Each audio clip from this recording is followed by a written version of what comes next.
Hello, my name is Maria Bezubova and you're at my channel Fertilizers Jazz. Here we talk about events, trends, technologies in the world of fertilizers and agriculture. Please subscribe to the channel, put like to this video, and let's jazz!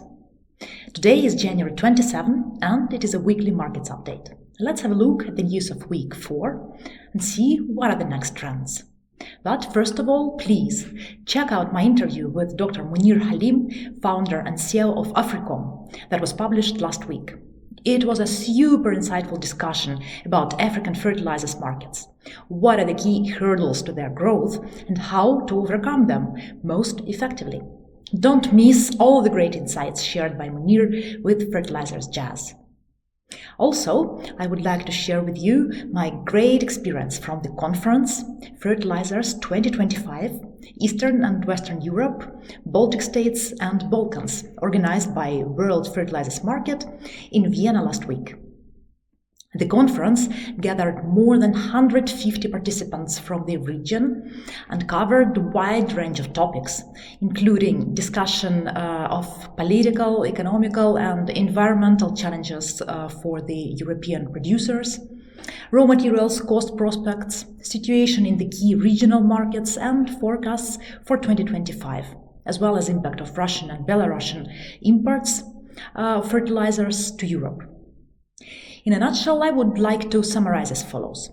European fertilizers industry, being the most progressive in terms of different regulations, environmental for example, at the same time is not able to support its own producers. From the one hand, over-regulating their existence and, from the other hand, leaving the ground for unfair competition. A couple of very difficult years for European farmers in a row related to extreme weather conditions, and thus lower harvests only add to the problem.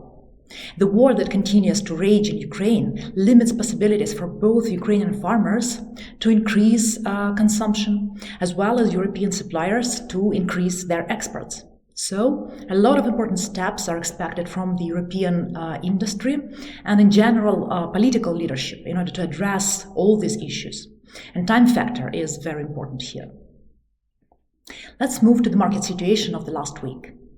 Urea market, after several weeks of feverish activity, calmed down last week in the anticipation of Indian tender results. The tender was closed on Thursday. Price proposals are expected to be opened today, most likely. There was almost 2.6 million tons proposed by 21 companies, 1.29 million tons to the west coast and 1.37 million tons to the east coast.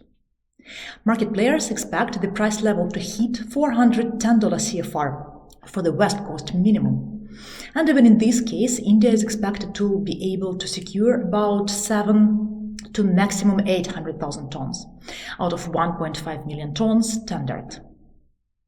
There were no fresh sales from Egypt last week, but a small sale from Algeria marked a new highest level of $435 FOB in Northern Africa.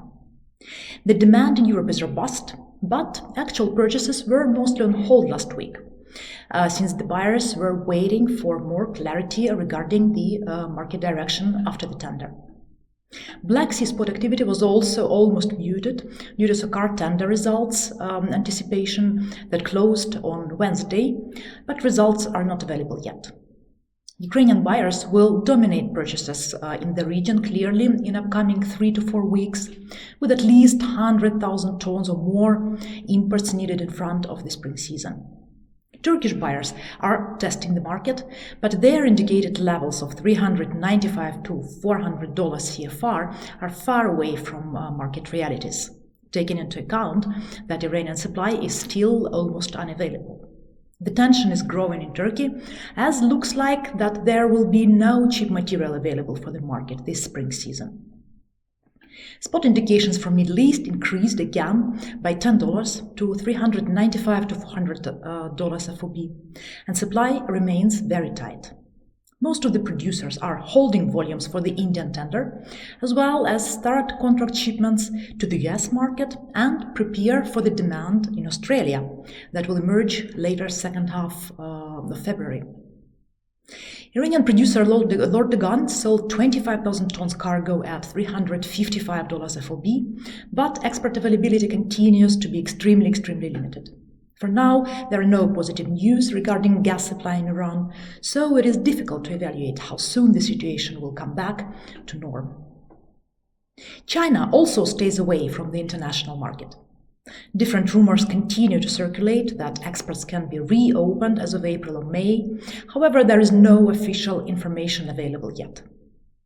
In the US, barge prices climbed by $4 in line with international trend. However, there is no massive import inquiries emerging yet. We might see this surge in imports 2-3 weeks from now, in February. Demand in Brazil and Argentina continues to be seasonally subdued. Paper values' quick pace of growth stopped as the market is waiting for the direction after the tender. Egypt FOB dropped slightly for February to the average of $418 and remained unchanged for March. NOLA was the only hub where future price increased significantly for February by $10 to the average of $349 for short ton and marginally corrected downwards for March. Arab Gulf FOB corrected upwards by $5 for February, reaching average of $390 and increased by $3 for March to the average of $383. Brazil CFR also corrected upwards by $5 for February to the average of $390 and remained unchanged for March. Ammonium sulfate prices are on the increase. China FOB prices for standard copper-grade ammonium sulfate have gone up to $146 to $50 FOB. Granular prices also increased, touching $160 FOB. Chinese prices are going up due to strong demand from Turkey, Southeast Asia, and Mexico. In Europe, Domo has raised the price of its granular offering too. Strong demand from granular in Europe, and prices are at around 260 to 80 euros FOB now. In Mexico, a vessel of standard sulfate arrived in the Gulf, priced in the high $170s CFR. Brazilian demand is on mute for now, and in general, activity in Latin America is slow and will be on hold this week due to major industry conference happening. After the round of significant price increases for nitrates in Europe last week, Yara and CF raised prices again for the second time. While gas price increases are a concern and weighing upon the industry, the extent of increase appears not to be justified. Although in the UK, including Ireland, the price increases have not been as steep as in Europe. But within days in Ireland, CIN is offered at 320 euros CIF. In the UK, Yara raised its terms for ammonium nitrate for February and March by £5 to £10 per tonne. Accordingly, nitrate is now offered at £355 delivered for February and £360 delivered for March.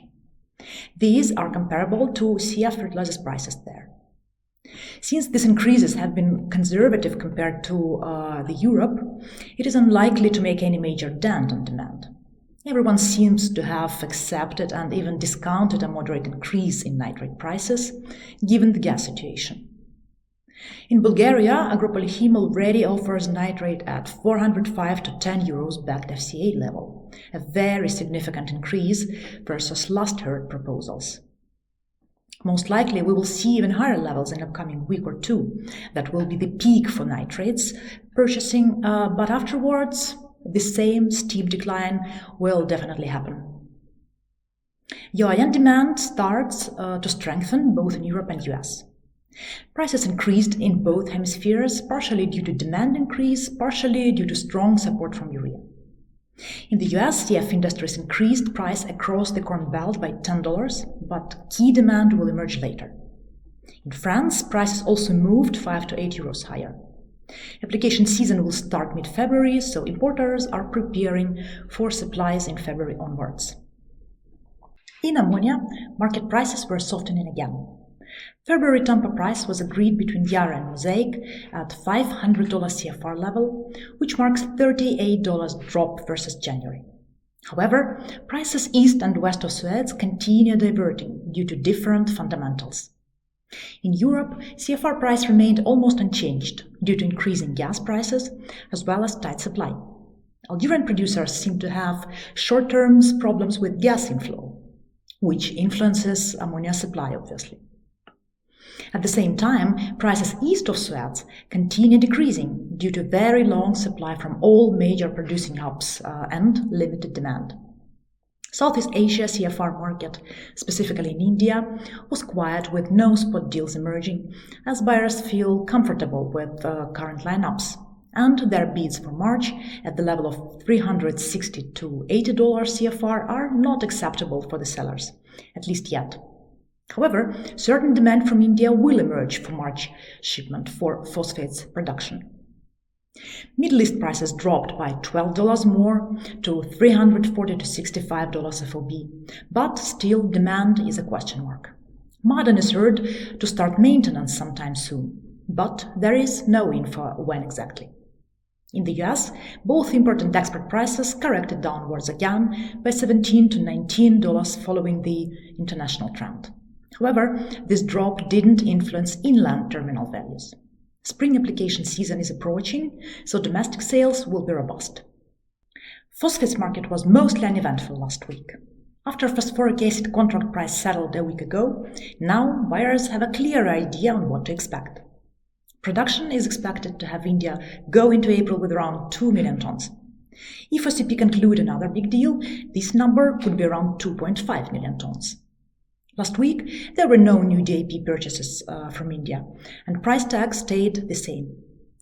NFL issued a tender for long-term supply of DAP, NPS and NPK for the fiscal year ahead for 800,000 tons in total, with another 150,000 tons as an option.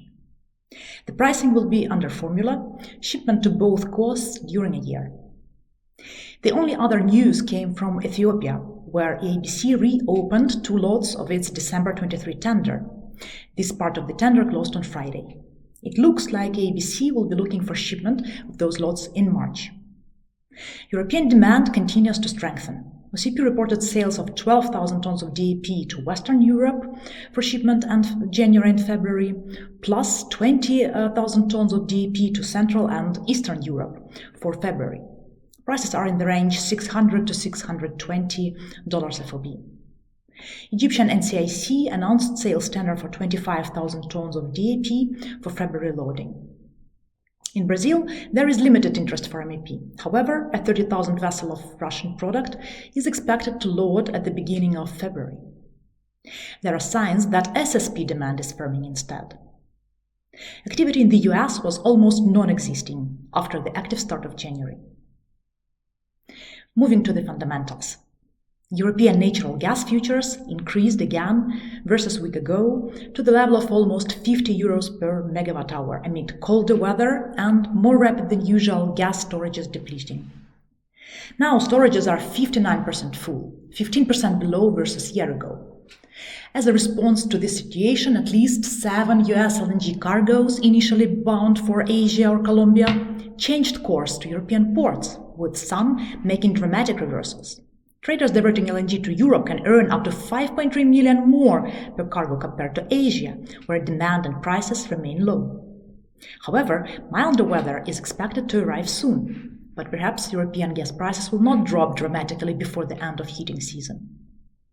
US natural gas futures ended the week also at the high level, just above $4 per MMBTU, following another significant storage draw, though smaller than anticipated.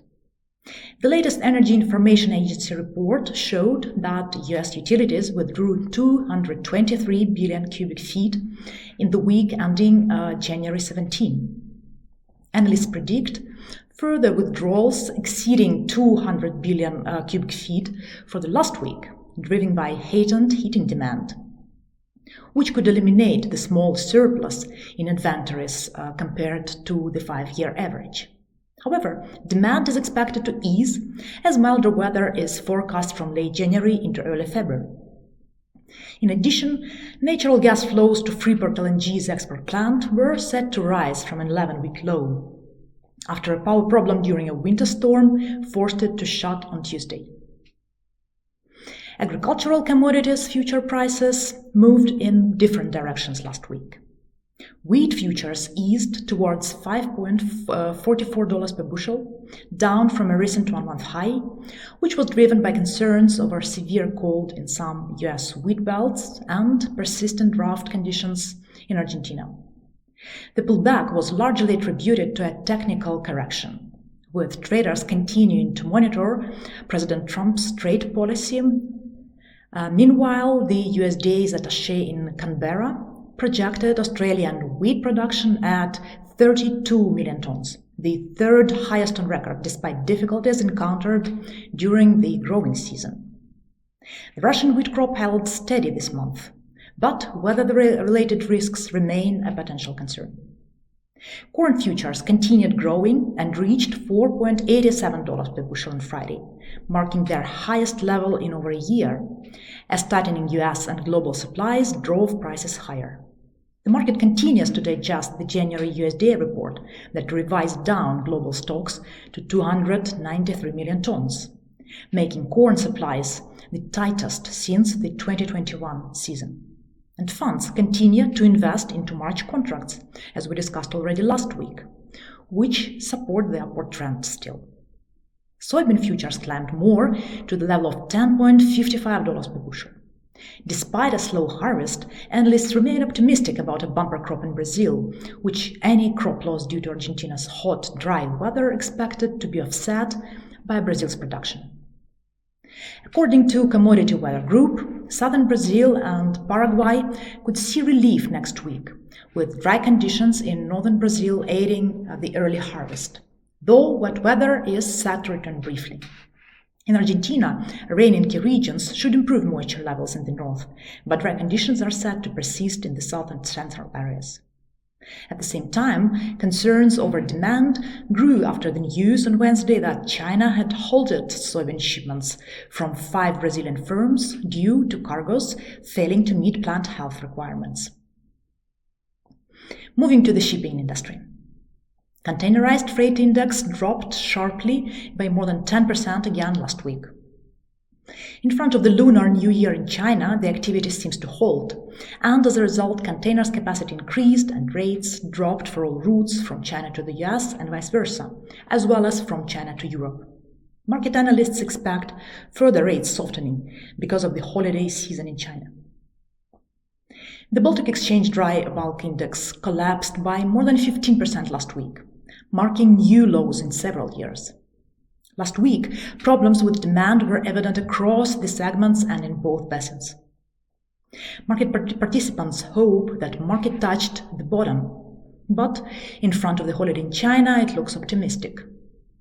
There needs to be a significant push to the global activity in different business segments in order to spark life into shipping. But all the uncertainties that prevail at the international trading scene now leave not much hope to quick rates recovery. The only positive news in shipping is that Red Sea passage slowly becomes more and more secure. It happens due to fire cease between Israel and Gaza reached last week, as well as from significant damage that was caused to Houthis recently that was targeted to stop their attacks in the Red Sea.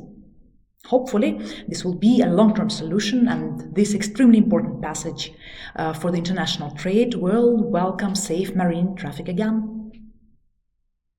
To sum up, nitrogen market is holding its breath in front of the Indian tender results, which will be announced this week. The fundamentals across the markets look strong, with demand emerging in some key markets, as well as gas price increase and continuous outage of Iran and China from the international marketplace. So price of urea in Q1 perhaps will remain elevated.